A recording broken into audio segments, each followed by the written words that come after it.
Well, good afternoon, everyone, and welcome to today's webinar. I'm Heather Noonan, the Vice President for Advocacy for the League of American Orchestras, and we are so glad that you all are joining us for this webinar on travel rules for protected species and musical instruments. We wanted to share with you a few quick technical notes to make sure that you can access all aspects of this webinar.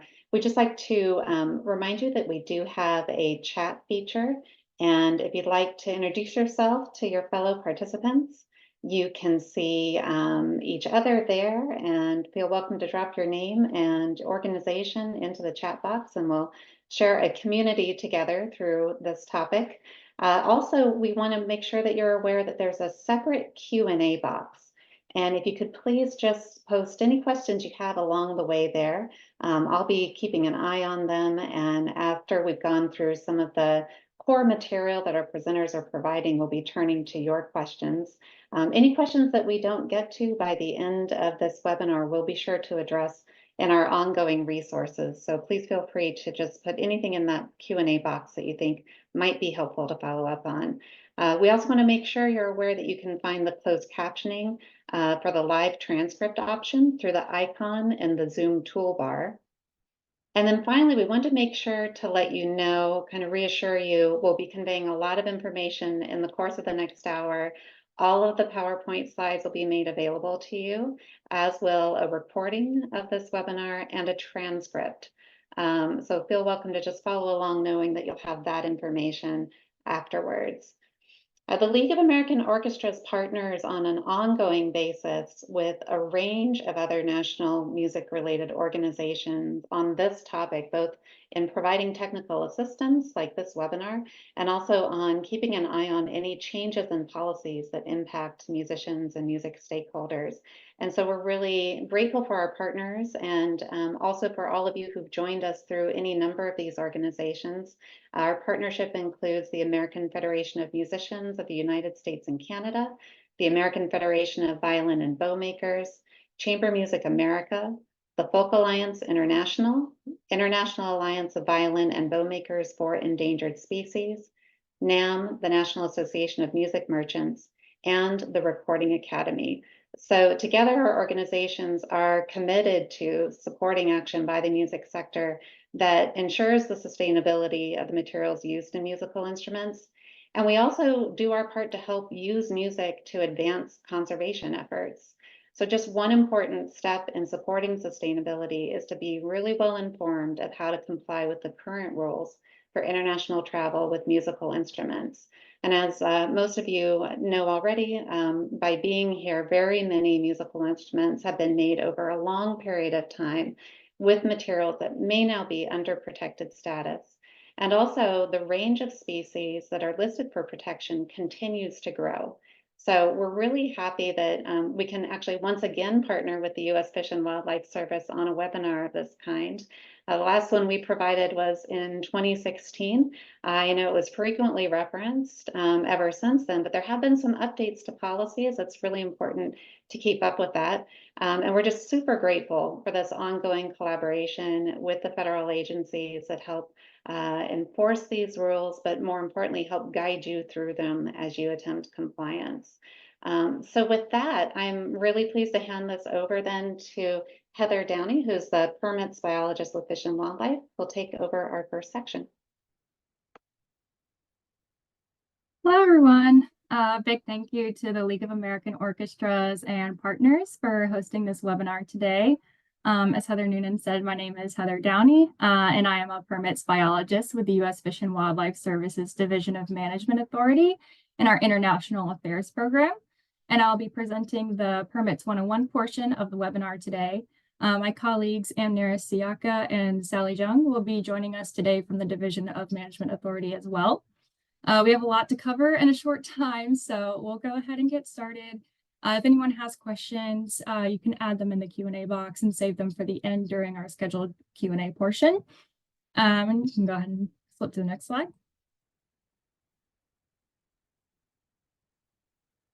Thanks. The purpose of this webinar today, for this session, we are hoping that you'll learn about the major laws governing permit applications for wildlife and plants that our branch of permits reviews and the resources available to you.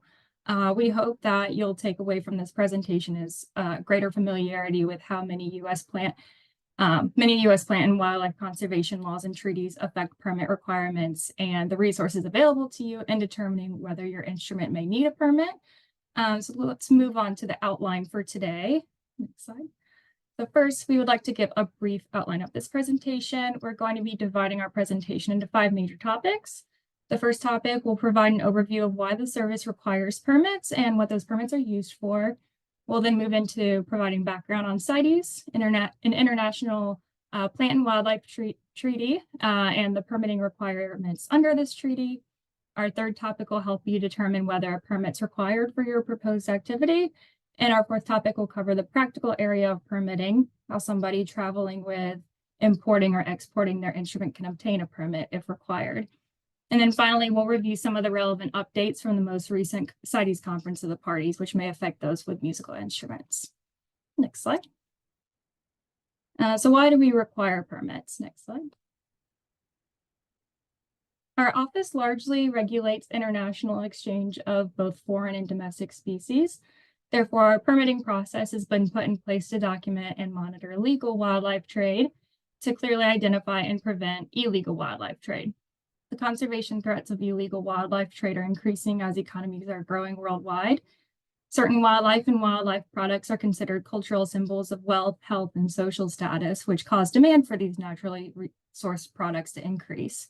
It's estimated that the black market for wildlife products is only rivaled in size by the black market for arms and drugs.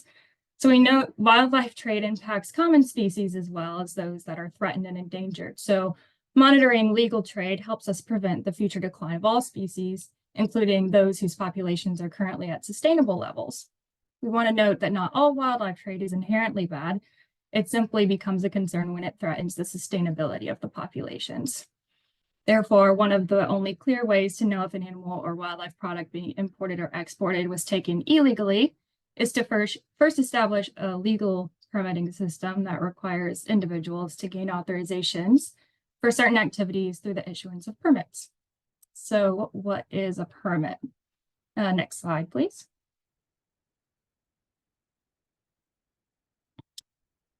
So it's important to remember that a permit's not just something we can order from a catalog. It's a document giving a specific authorization for an activity that would otherwise be considered unlawful. And generally, activities with protected species such as import, export, interstate commerce are prohibited, but where certain criteria are met, Fish and Wildlife Service can grant a prior authorization in the form of a permit, certificate, or a registration. Ultimately, we need permits to help us provide a means to balance use and conservation of wildlife species. This is important since the U.S. is one of the world's largest importers and exporters of wildlife and wild products. So how can you help? One way is just to be an informed consumer.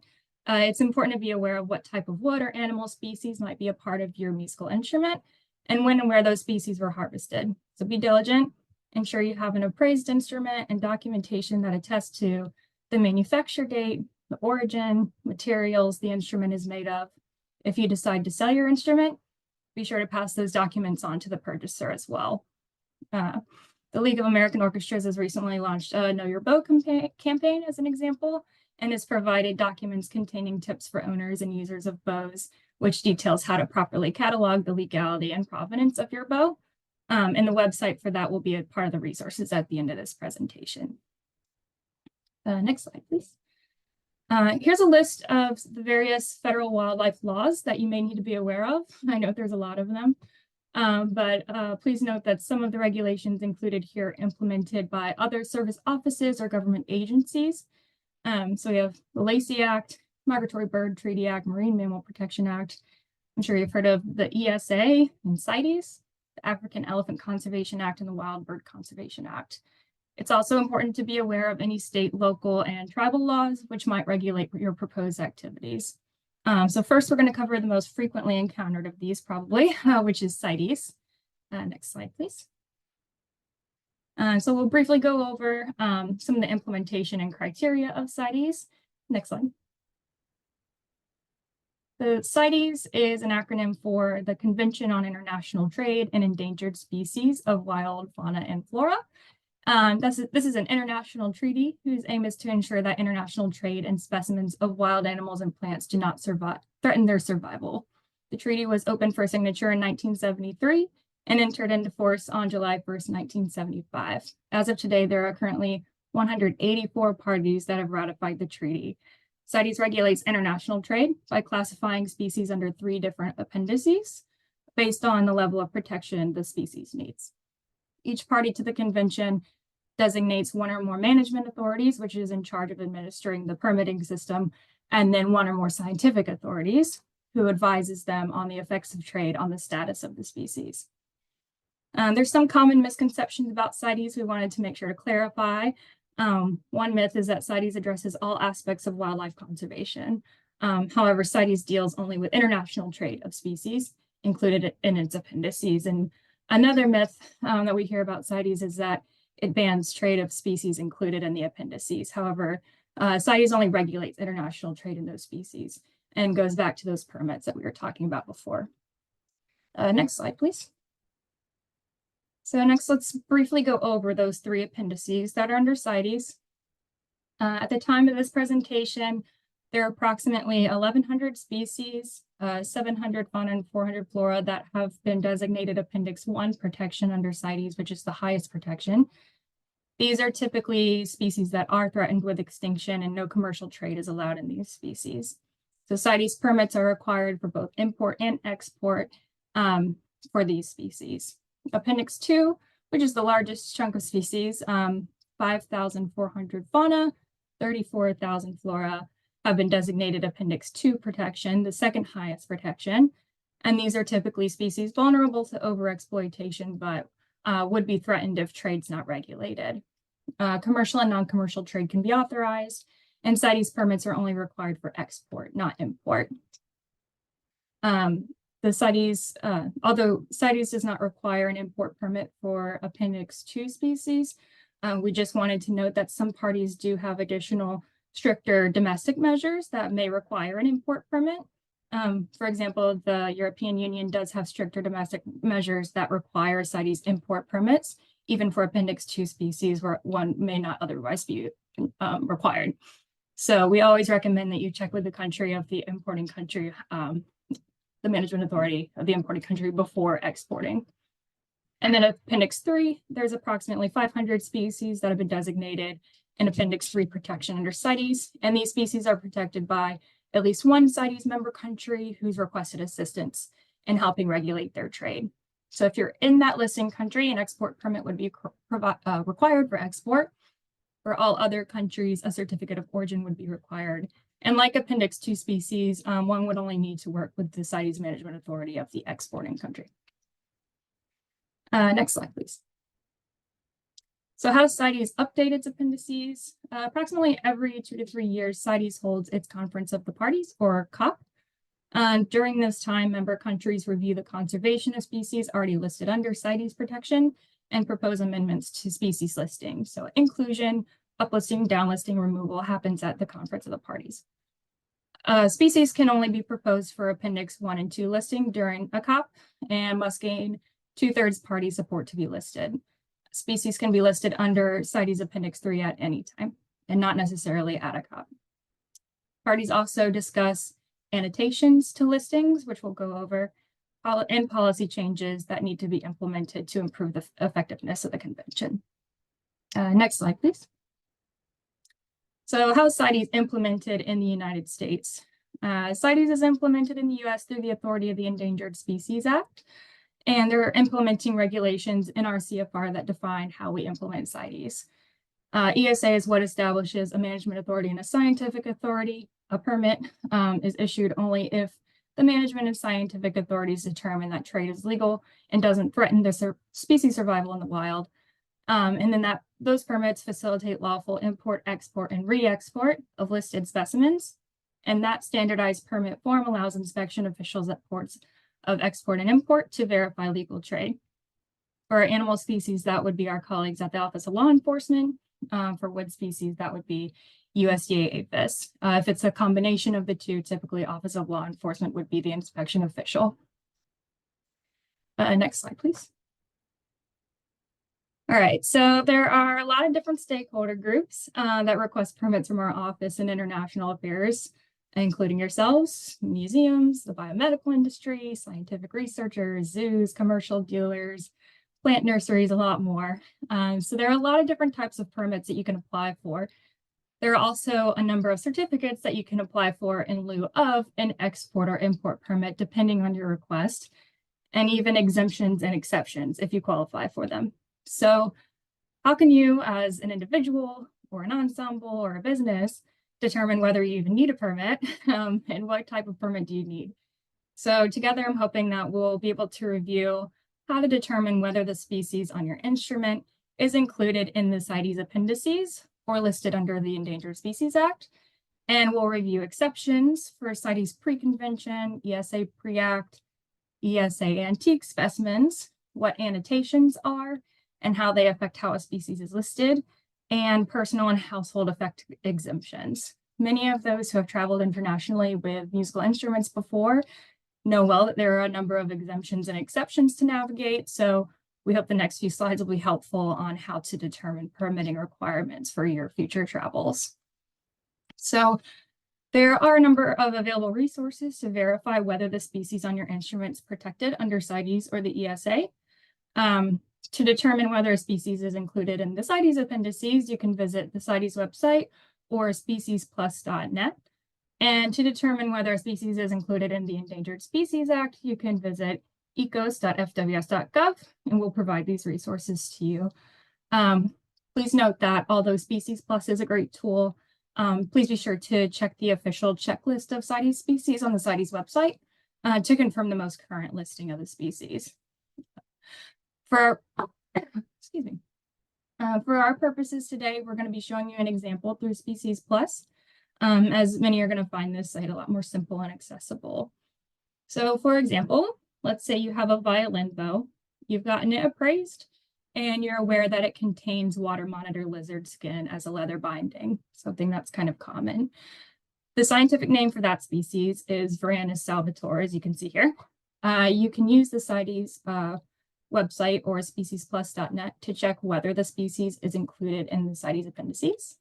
Next slide, please. And as you can see here, the species is included in Appendix 2 of CITES. Next slide. Additionally, you can see on the next column that the date Varanus salvator was included in the CITES appendices was July 1st, 1975. If an instrument was manufactured before this date or material used in manufacturing process of your instrument was removed from the wild before this date, your specimen is considered pre-convention. Pre-convention means a specimen that was acquired before the date the provisions of CITES first applied to it. And although that's not a full exemption under CITES, meaning international movement still requires CITES documents, there are fewer issuance criteria to meet to obtain a CITES document. So individuals can apply for pre-convention certificates, musical instrument certificates, or traveling exhibition certificates in lieu of a CITES export permit or re-export certificate when this criteria is met. In addition to having fewer issuance criteria, pre-convention items do not require import permits from the foreign country, even if they're Appendix 1, unless that country has stricter domestic measures that require it. Next slide, please. There are separate criteria that must be met on our own stricter domestic measures. For example, although Varanus salvator is not protected under the Endangered Species Act, some species, such as the hawksbill sea turtle, which are also occasionally found on musical instruments, are. And if your instrument or the specimen on your instrument meets either of these criteria, you may still qualify for an exception from meeting separate issuance criteria under the Endangered Species Act. The first of the two is meeting the definition of antique. An antique is a specimen at least 100 years old that hasn't been repaired or modified on or after the date the species is listed under the ESA. That's either been entered through a designated port for ESA ESA antiques, or there's documented proof that it was in the US prior to September 22nd, 1982. If the specimen is ESA listed and does not meet that antique definition, they must meet the pre-act definition to meet the ESA pre-act criteria. And a pre-act is a specimen that was held in a controlled environment on or before the date the species was listed under ESA, and the holding wasn't in use of a course of a commercial activity. The exception to this is African elephant ivory, which is an exemption from musical instruments, which only need to meet the pre-convention criteria under CITES. Next slide, please. All right, so annotations, which we had alluded to previously. When deciding whether a permit's required for wood species on your instruments, pay attention to the annotation associated with the species. So some plant listings will include or exclude certain parts or products from CITES controls. And if the species your instrument's manufactured with is excluded from the listing, it's exempt, and that doesn't require CITES documents from the management authority at all. For example, if your bow, which contained the lizard skin, is also made from Dalbergia latifolia or Indian rosewood, you may notice that when you search for the species, you can conclude that it is included in Appendix 2 of CITES. However, you'll also notice there's a linked note on the side, and any linked numbered note is considered an annotation to the species listing. So when you click on where it says COP 18 number 15, you can read the annotation. Next slide, please. So this is what will pop up when you click on that linked note. You can see here that all parts and derivatives of this plant are included under CITES controls except for the following. As you can see here, this excludes finished musical instruments, finished musical instrument parts, and finished musical instrument accessories. Therefore, CITES documents not required for this species for your bow. Next slide, please. So annotations that we had mentioned in the previous slide, they're an example of a full exemption from the need to obtain CITES documents. Another example of this, if you qualify, is through personal and household effects. Personal effects and household effects are only for Appendix 2 and 3 species. It has to be, the quantity has to be reasonable for the trip that you're making, either a residential move or travel. And for personal effects, it has to be part of your personal baggage or on your person during travel. For household effects, that's not necessarily the case, but it does need to move with your residence within a year of changing residence. Next slide, please. We just want to note again that not all CITES parties recognize personal and household effects exemptions, so please check with the management authority of the importing country before you leave to verify whether they would accept a personal or household effect exemption. Otherwise, a permit would be required from our office. Next slide, please. So once you've determined the specimen on your instrument or instruments are protected and require a permit or other CITES document, which application form do you use to apply?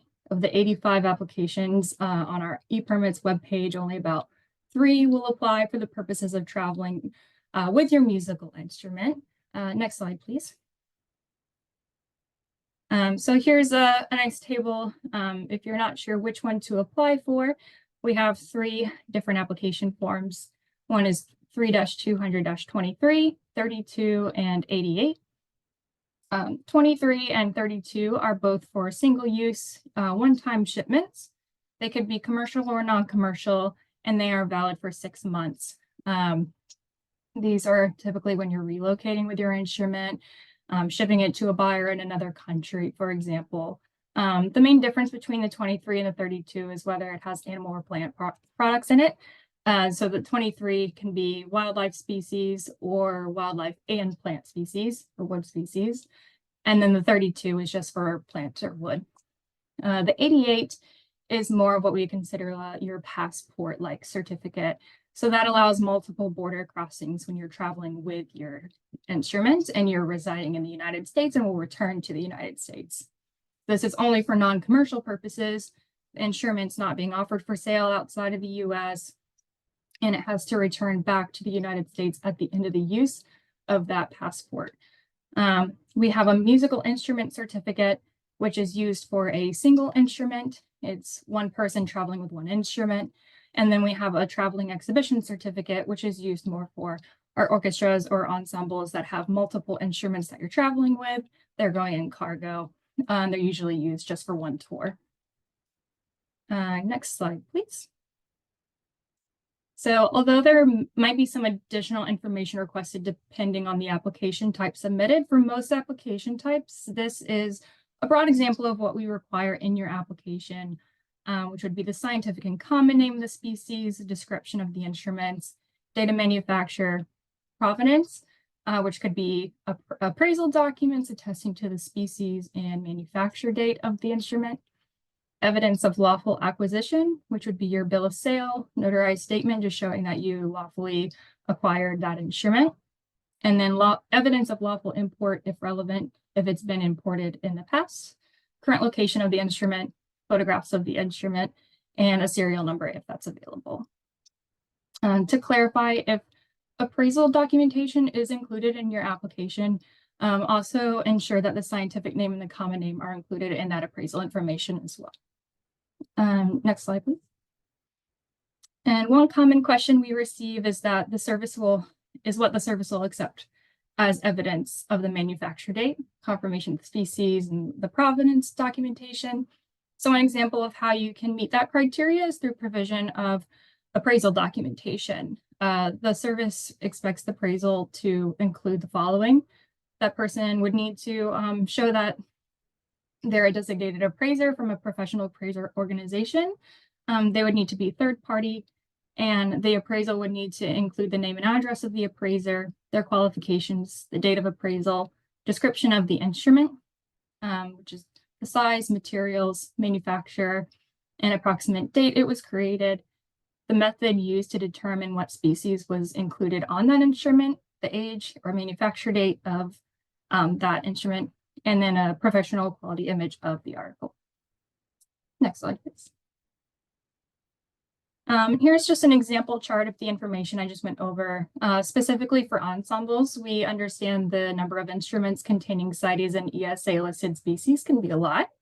A table such as this example here, previously provided by the League of American Orchestras, can be really useful when organizing your submission and has proven really useful to streamline our reviewing process. Next slide, please. And additionally, we find it's also useful to provide a summary table, such as this one, for ensembles with a lot of musical instruments that include the total instruments containing each species or multiple species, which was additionally provided by the League of American Orchestras. Next slide. And here's just a short list of species that have some additional restrictions on them based on our stricter domestic measures. That simply means more information is going to be required to meet the criteria for permit or certificate to travel with your instrument. So, as we mentioned before, all finished musical instruments containing worked African elephant ivory are exempt from the need of an ESA permit if traveling under a CITES traveling exhibition certificate or musical instrument certificate. However, Asian elephant ivory or hawksbill sea turtle, which don't have this exemption, need to meet the ESA antique or pre-EC criteria for export or for travel. Bowhead whale, another common species on instruments, may also not be authorized for export unless it meets that antique or pre-EC definition under the ESA. However, whale species protections are under NOAA's jurisdiction and require a separate letter of determination authorized by NOAA's National Marine Fisheries Service prior to obtaining your CITES authorization. So, excuse me. If you were to look this up, look up that species on ECOS to determine its ESA status, it would tell you whether the species is under NOAA's jurisdiction. And then that link to apply for their letter of determination is in the resources at the end of this presentation. Next slide, please. Finally, I'm just going to be wrapping up with some updates since the last conference of the parties on the following species. I'm going to run through these really quickly. Most of these will probably not be relevant to this group. Pernambuco is one that we would get a lot of questions about, so I will go over that one specifically. Next slide, please. Pernambuco has been included in Appendix 2 since September 13th, 2007. However, at COP19, one of those annotations that applied to Pernambuco was amended, and it now reads all parts, derivatives, and finished products except re-export of finished musical instruments, finished musical instrument accessories, and finished musical instrument parts. So under that revised annotation, all parts, derivatives, and finished products of Brazil water Pernambuco exported from the range country are included in CITES controls. All other exports that happen after it's outside of the range country will not require a permit. So unless you're coming from Brazil, it's likely you will not need any kind of permit from our office to move Pernambuco. And you can run through the next slides pretty quickly. So trumpet trees, next. All dipteric species, next. Azalea species, next. And Pterocarpus species. All of these are now included in Appendix 2 with annotation 17. So that only includes logs, sawnwood, veneer sheets, plywood, and transformed wood, and would not include finished musical instruments, parts, or accessories. So none of these would require permits for musical instruments moving internationally. All right, next. And then there are just a couple of decisions that were adopted at COP19 that may affect you guys. So one is just traceability systems, the first one for Pernambuco in Brazil.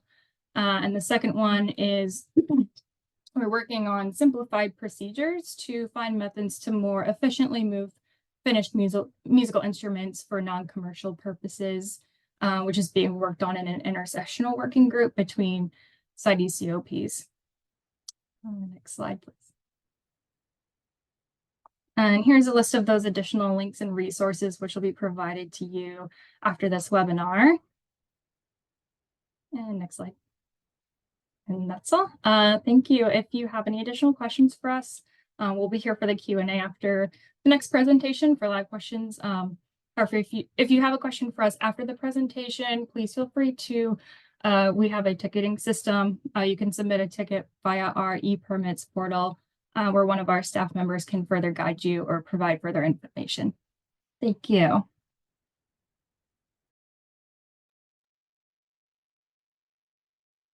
Hey, so I guess you can jump to the next, or sorry, Heather, if you're gonna. Yeah, I was just going to welcome you, Daniel. So welcome. Over to you. Thank you. Hey, so I'm Daniel Sahakian with the Fish and Wildlife Office of Law Enforcement. I'm gonna try to give you guys a pretty quick overview of some of the inspection procedures once you get your permit and you're gonna be moving internationally, and what you should be doing. And I have to caveat this, of course, because every situation is super unique. If you're carrying things in your personal baggage versus if it's cargo versus if you're an entity versus if you're just a person. So I'm going to try my best to give a general overview. If you have specific questions about you and your shipments, I always suggest you reach out to the law enforcement office of the port that you'll be traveling through. In the end, those are going to be the inspectors that are going to be validating your permit and collecting your permits and looking at your shipments. So their opinion is what is going to matter the most, I would say. So next slide, please. Oh, I guess that had a fancy thing in there, so you could click next one. Perfect, thank you. Okay, so once you have your permit, if you need one, if you don't need one, that's even better. But you're going to be making an international movement of wildlife products, so anything containing wildlife. We see lots of mother of pearl, for example, on pretty much every instrument in existence. And that is considered a wildlife product and therefore is regulated by Fish and Wildlife Office of Law Enforcement. The first thing you're going to want to do is make sure you provide at least 48 hours notice to the port that you're clearing through. This is a requirement if you're requesting inspection at the time of your shipment. So if you need a CITES validated on export, you need to provide 48-hour notice. If you're coming in at an off hour and you need someone there to collect your CITES permit, when you're coming in, you need to provide 48-hour notice. Outside of that, it's not a requirement, but it's always best practice and good to do. Reach out to the office, ask your questions, and figure out what they're going to need from you and what you're going to need to do. Unfortunately, every airport is different. Our inspectors, we have different volumes of inspectors at every airport. We have different access at different airports. So what we can do at one airport, we might not be able to do it at another. For example, I know in Newark, where I worked, I was able to meet anyone at the gates to validate CITES permits, and that's not always possible at other airports. So again, you're going to see me say it 10,000 times today, but really the best thing you can do is contact those officers in advance to figure out what you're going to need to do. Next slide. So for declarations, so all wildlife shipments that are coming in and out of the US need to be filed on a wildlife declaration form. It's the form 3177. So there is a manual form 3177 still. I would say it's probably not the best thing to use, and that is because since it's manual, we have to see you in person, which is not necessarily the bad thing. You have to see us in person, which is questionably bad for you. And we have to manually stamp these things, and it just adds a layer of complication, I would say. The other way to do it is the electronic form 3177, which can get filed online. And what's nice about this is, again, we can stamp, file, clear everything electronically. You'll get copies electronically. You'll get records in your email, whereas with the manuals, again, we're manually stamping where we have to make photocopies. It's not as smooth, I would say. Additionally, with the inspection side of declarations, and I'll get into this a little later as well, is like all these wildlife shipments, or again, in your cases, if you have protected plant species where CITES are getting validated, if it's on the import side, a lot of this, the inspection time table is up to the inspector's discretion. So if you're coming in on a weekend and you have an unprotected shipment, the inspector doesn't have to be there to meet you. Even if you have a CITES shipment, the inspector doesn't have to be there to meet you. You can work with the inspector and discuss that you'll meet them maybe the following business day. Or maybe you can mail it to them. Again, it's up to the port offices and what the inspectors and how they want to handle it, which is, again, is why it's important to have a good relationship and contact those ports with any questions. But again, hammering back the importance of the EDEX home is if you are coming in on a Friday night, for example, and the inspector can't make it, the inspector can clear your shipment electronically, and you'll get that cleared EDEC in your email. You have it when you're coming in. Whereas with the manual, again, it's just adding a layer of complication. Either you can pay someone to come bring it to an office before, you can meet them after, but then you won't have a clearance for over the weekend. I would like to highlight how much we prefer and how much easier it is for everyone to use EDEX, the e-declaration form. That being said, the wildlife declaration form is for, as noted, wildlife. It's not for plants. So we do not require any plant information on the declaration, but we do appreciate when any documents with the declarations.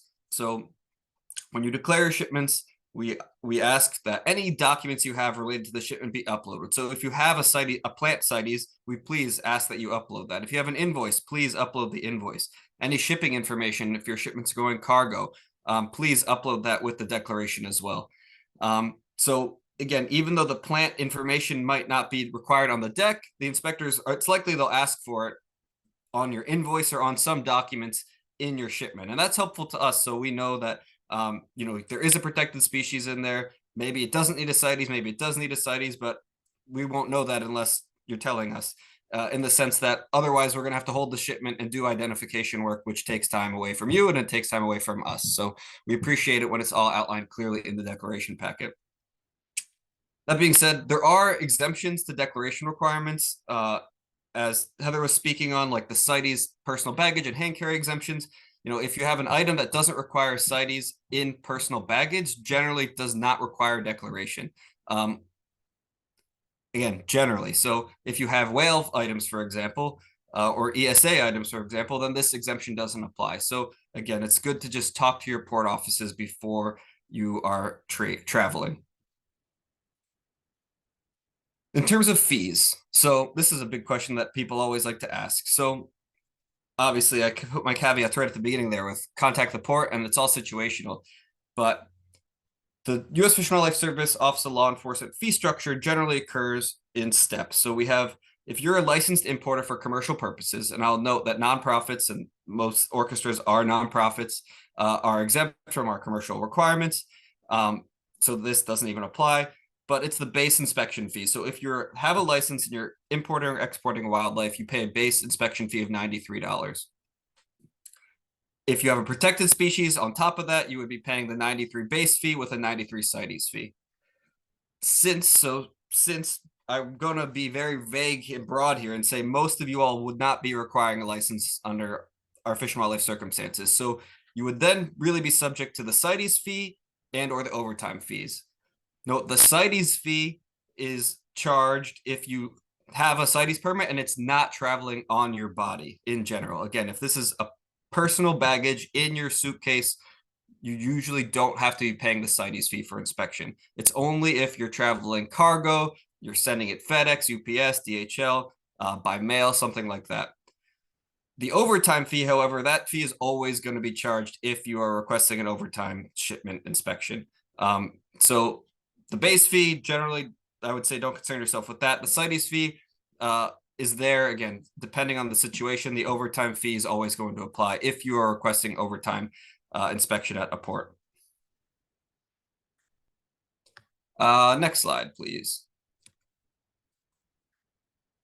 So inspections, again, reach out to the offices beforehand. And as I said before, each port office, based on the access, based on the staffing, things operate a little differently. And that's why those 48-hour notices, even if not required, are helpful for the inspectors and inspection offices, because they can make sure someone's going to be available to look at your shipment and work with you at that time that you need them to.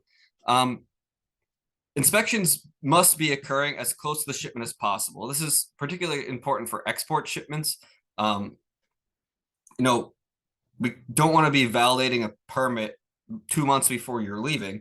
We want to be validating that permit as you're leaving, the day you're leaving, at the airport, if we can.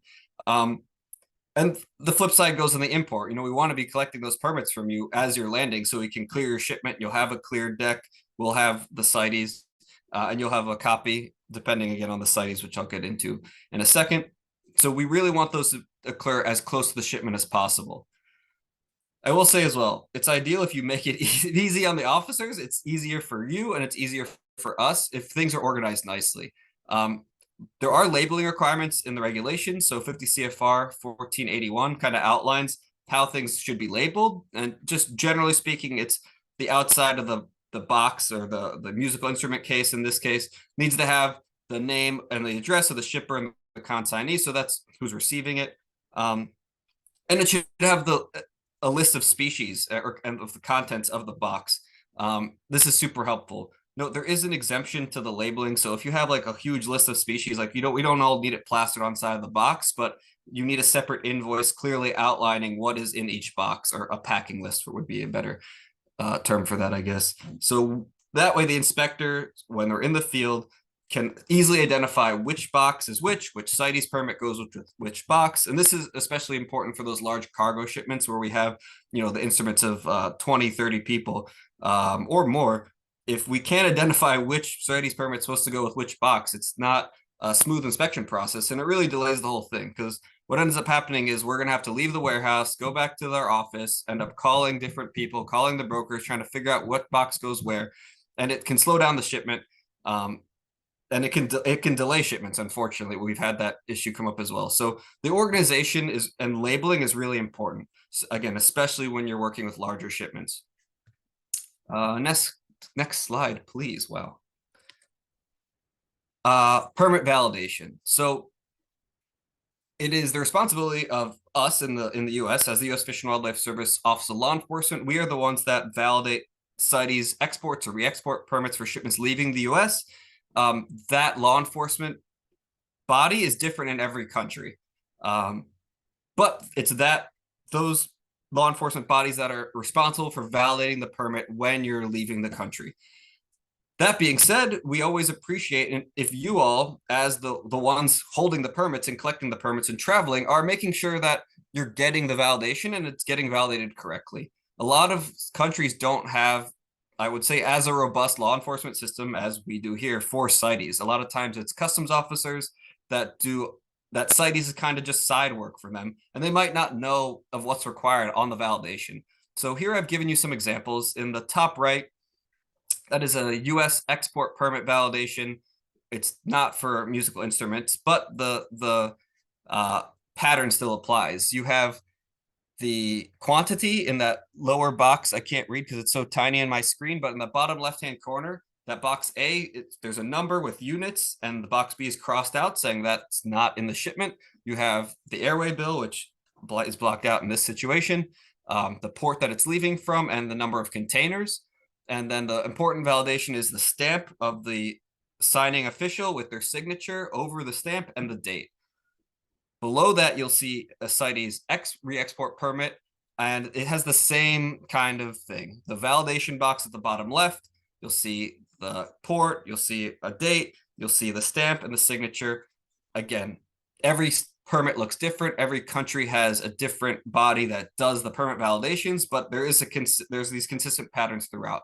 You're going to need the validation, and you're going to need the stamp, signature, and date of the official that is reviewing the permit. So those on the right are single-use permits. The permit on the left is one of those multi-use kind of passport permits that Heather was talking about earlier. So these, you can see there's two columns. These are getting stamped on the way in and on the way out of the respective countries. So in these multi-use permit cases, again, you're going to have the same canceled. Not canceled. You're going to have the same validation stamp with the signature on top. When we're talking about when you're submitting your permits at your destination, for the single-use permits, you're going to submit the original permit to the inspectors. They're going to collect that permit and should be giving you a canceled copy. And you can see on that bottom right copy there, there's a canceled stamp with a badge number in it. That is your copy to keep as a record of that shipment. And if you need to reapply for a re-export permit, you're going to need that canceled copy to obtain that re-export permit. When you have the multi-use permits, since it's multi-use, you do not want to give that permit away. Please keep that permit, and you can make a copy if you'd like. The inspectors in the foreign country should be making a copy and canceling it, but you need to keep that original copy because that is your copy and it will travel with you until it expires.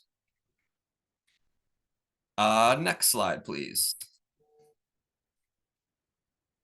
So some common violations that we see is we see the permit not validated or not validated properly. It would seem that often this happens when, again, there are officers in countries that either don't have CITES as a normal duty where they're kind of not sure what to do, which is, again, why it's great that you all are here to listen to me talk about how you can sign and stamp properly. And it's also the case that sometimes people don't make the appointment to get those permits validated on export. So again, make sure you're getting your permits validated. Please be diligent in checking and seeing if permits are validated correctly before you leave. We see labeling violations, not like the end of the world violation in general, but a violation nonetheless. Again, things need to be labeled appropriately per the regulations. The names, the contents, all need to be there on the package, either, again, directly on the boxes or in accordance with the regulations, an attached invoice or packing list that identifies what everything is. We also see permit conditions being violated. So whether it says all items need to be present or the shipment needs to move together or you can't offer things for sale, things like that. So please make sure to review your permit conditions as well. I put a interestingly funny things not to do. We've seen, I would call them silly violations. I'm sure no one in here would do such a silly thing, but if you we've had shipments come in on multi-use permits, for example, where all of the 6 instruments came in, but they're only taking 5 out. It's like, well, where'd the other one go? And we had someone tell me they FedExed one back because they didn't want to carry it around, for example. So technically that one FedEx back should have had a CITES permit separate from the permit and really shouldn't have even been allowed to go because the permit condition said that everything needs to be there. You can't really trade your bows with a friend and let them leave the country, or you trade it and leave it with them and you leave the country. You also shouldn't be selling your instruments and not bringing them back. So these are things we've seen. And these are the types of issues, I would say, violations that we see. Again, if it's just you by yourself, I guess it's not the end of the world if you're dealing with it. But when it's a whole orchestra moving and one person is causing, issues like this, it holds up the whole shipment in reality. And again, it's not easy for us. It's not helpful to you. So please make sure, again, you're following all your permit conditions, making sure everything's organized and neat. Next slide, please. So I know we had a question come in, and this comes up often, is, what happens if my item is taken, my instrument's taken, what happens? So if the Fish and Wildlife Service or USDA, if you have a plant specific item, if we're seizing wildlife property, what we have to do is a process called CAFRA. So the Civil Asset Forfeiture Reform Act. And that part of our regulations is 50 CFR Part 12. And it outlines the seizure and forfeiture proceedings. So generally what's going to happen is you're going to get a notice of seizure and proposed forfeiture. So whether you're there or not, if you're there in person, I would say talk to the inspector and figure out what was going on. If you're not there, so say it's a cargo shipment or it's in FedEx or something, you're going to get a notice of seizure and proposed forfeiture. You're going to get it either way, but if it's a cargo shipment where you're not there, obviously we're not there to talk to you.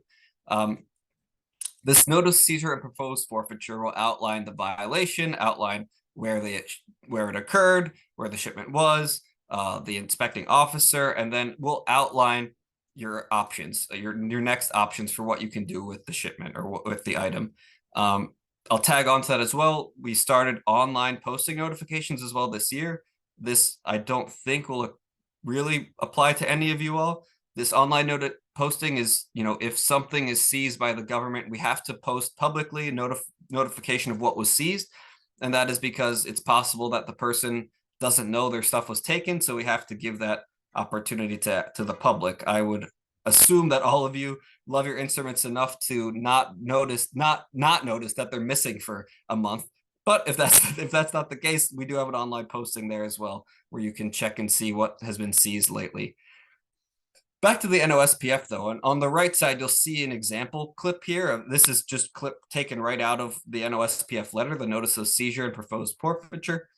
And it outlines your options. Again, you can abandon the property if you don't want this item, whatever the item is. You can abandon the property by signing an abandonment form.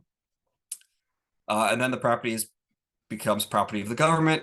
You can take no action, which also then kind of runs the time out, if you will. And after 60 days, we'll issue another letter saying, okay, since you did nothing, this item will become property of the government. You can petition for remission. So this is, as it says there, you'll submit 3 copies of a notice of remission to the office that issued you this letter. And of course, their information will be on the NOSPF as well. The petition for remission, what you're basically doing is outlining why you think you should get your item back, or any mistakes that were made, or reason why the seizure is invalid. And these letters end up going to the solicitor's office in the region that the violation took place. Solicitors are government lawyers, basically, that would then determine, based on the letter that you wrote, if you should get the item back or not. We commonly see people write their own letters. We see people get lawyers to write the letters. Just know once a petition for remission is submit, the inspector doesn't really have we don't really have any say or anything to do with it at that point. It's bumped to the solicitor's office. We do see from time to time when people do submit petitions for remission, they come back and complain to their inspector over and over. And I would just note that it's out of our hands at that point for what can be done. The last option is filing a seized asset claim. With this, essentially, you're taking the Fish and Wildlife Service to court to get your item back. So really the 2 methods for getting your item back, if you think it was seized improperly, is a petition for remission or a seized asset claim. And again, the NOSPF has more information on it. I couldn't post the whole letter here. But this is, I think, the important part that gets to the meat of a lot of the questions that we often receive, is what can we do to get it back? On top of that, again, it's always good for you all to have a good relationship with the inspectors and the inspection offices. So hopefully we don't have to get to this point ever. I don't think I ever seized an instrument in my time in the field, but I'm sure it does happen, and this is what would happen if it does. So with that is all I have, and I see we're like right up at time. So hopefully I've answered every question possible, and that's all I got. Thank you, guys. Thanks so much, Daniel. And also thank you to you, Heather. Really appreciate, I know for someone who's entirely new to this whole process, that might sound like a lot of highly technical information. And it's important to understand the technical aspects, because for musicians, you might be wondering, why do these rules exist? Like, why do we have these layers of restriction? And so hopefully what we've been able to share with you all today is not just what do you do in travel with your instrument, but also why do these policy layers exist to help protect the species that have been used in your instrument? I have one really specific question that's been submitted and then one general one. So the first one is around ivory, and I want to just preface the question by clarifying that the rules are different for commerce, for trade in instruments than they are for travel. And for the moment today, we're talking about the travel portion of it. So we'll answer this question through that lens. But the question is whether there's a de minimis exemption to permit requirements for travel for ivory if it's just the small amount that you'd find on a boat tip. Yeah, I can go ahead and answer that. Thank you, Heather. Yeah, so that de minimis language, kind of, as you alluded to, is referencing more commercial sales. So that language was put in place for interstate and foreign commerce for ivory, African elephant ivory specifically, under 200 milligrams can be sold. But if it would be negligible if you meet the pre-act or antique criteria of the ESA. That's for commercial or non-commercial. And if it's non-commercial, it would be negligible too if you meet the CITES criteria. But if you have any additional specific questions, you can always reach back out to us through our ticketing system and e-permits. So you'll see the other big question that we got was, if you're just approaching all this technical information for the first time, what are some practical first and next steps that you can take as an owner of a musical instrument? And so I'll take a crack at that one if it's okay. The first thing is know what's in your musical instrument. And so you heard Heather mention that if you're going to pursue a permit, you'll need some formal documentation that attests to the species that were used in your instrument, when it was made, and more background information. And we and our partners would advise all stakeholders, it's a good idea to get that documentation, whether or not you suspect the material in your instrument is currently under protected status. It's important to know what you have. And the reason is that we don't know which species might be next under protection. And the sooner you've got documents about what you own, the more prepared you are to navigate these procedures, should they apply to you in the future. And then certainly if you're going to prepare a permit application, you'll need that documentation on hand. And it's best to have it well before you're about to submit the permit application. So this is why we mostly just advise every musician to start by saying, have your instrument evaluated, have a good understanding of what's in it, and that will inform your next practices. Nejin Lee, my colleague in our DC office, also posted a link to a species summary that the league prepared and that's been reviewed by Fish and Wildlife for accuracy. And I would say that will be your next step. These are CITES listed species that we know are commonly found in musical instruments. It's not to say it's a fully exhaustive list, but these are, once you know what you've got, if you look at this list and you say, I've positively identified some of this material, this species summary tells you essentially what criteria you'll need to meet to obtain a permit to travel with that instrument. So it will give you the dates that the material had to be legally harvested from the wild in order to be able to be eligible. So first know what's in your instrument and then compare it to known species commonly found in musical instruments. And that's a very, very good first start. We have another question around orchestras traveling to Brazil and the new Pernambuco rules. The annotation that was attached to Pernambuco, these annotations are highly technical, and the language is very specific, and it says that re-exports are exempt from permit requirements. And so we might just need for a moment to explain what a re-export is. And I'll just take my first crack at it in a layperson's term, which is an export is generally considered to be the first time the wood moves from the country of origin of that wood out of the country. and that nearly anything after that would be considered a re-export. So we're essentially talking about the permit requirement for Pernambuco to be attached to the first time the wood moves from Brazil. So what that will mean is if you're traveling to Brazil with your bow, it was obviously outside the country already. It's already been exported if you're bringing it in. You are not required to have a CITES permit to bring it back, let's say, to the United States.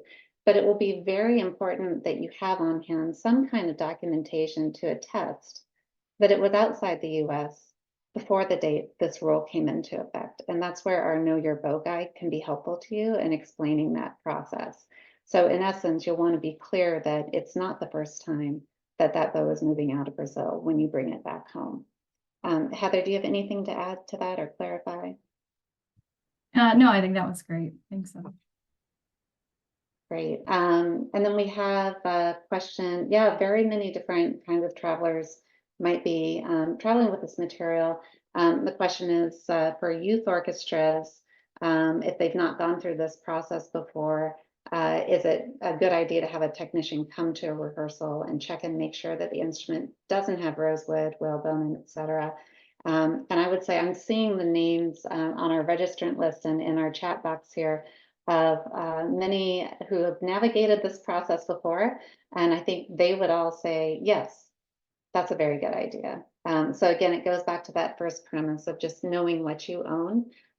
Very many student musicians are performing with really high quality instruments, sometimes on loan from their teachers.